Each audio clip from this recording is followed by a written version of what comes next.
চলে আসলাম আজকের আরেকটি নতুন ফটো এডিটিং টিউটোরিয়াল নিয়ে। আপনারা ইতিমধ্যে যে ফটো প্রিভিউতে দেখতে পেলেন বা ইতিমধ্যে দেখতে পেয়েছেন, আজকের এই ভিডিওতে আপনারা অন ক্লিকের মধ্যে শিখতে পারবেন এই টাইপের ফটোগুলো আপনারা কিভাবে তৈরি করে নিতে পারবেন। এরকম ধরনের ফটো ক্রিয়েট আপনারা খুব সহজেই তৈরি করে নিতে পারবেন। তো এরকম ফটো ক্রিয়েট করার জন্য আপনাদেরকে সর্বপ্রথম চলে আসতে হবে আপনাদেরকে হাইপিক অ্যাপে। তো আমি এখান থেকে হাইপিক অ্যাপটাকে ওপেন করে নিচ্ছি।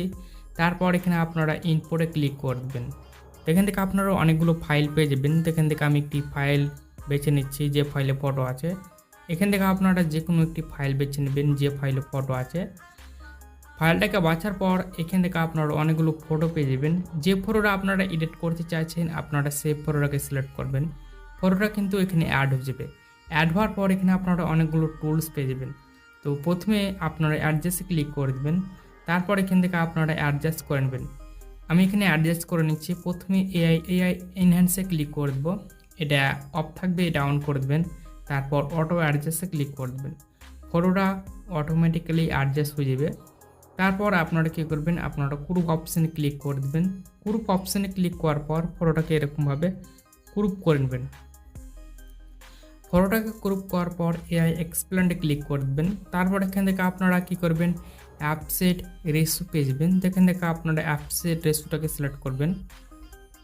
এখান থেকে আমি 2.1x দিয়ে দিলাম। তারপর এখানে আপনারা ফর্ম অ্যাড করার জন্য আপনারা এই বক্সের মধ্যে ক্লিক করে দেবেন। তারপর এখানে আপনাদেরকে ফর্ম লিখতে হবে। এখান থেকে আমি লিখে দিচ্ছি।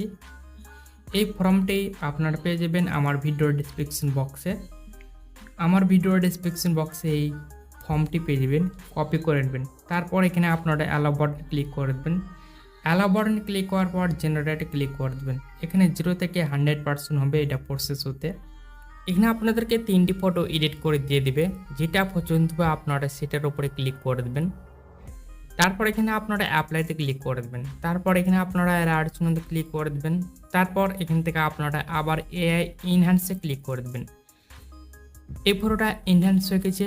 আপনারা এই ফটোটাকে সেভ করার জন্য আপনারা অ্যারো অপশানে ক্লিক করে দেবেন। দেখবেন অটোমেটিক্যালি সেই ফটোটা সেভ হয়ে গেছে।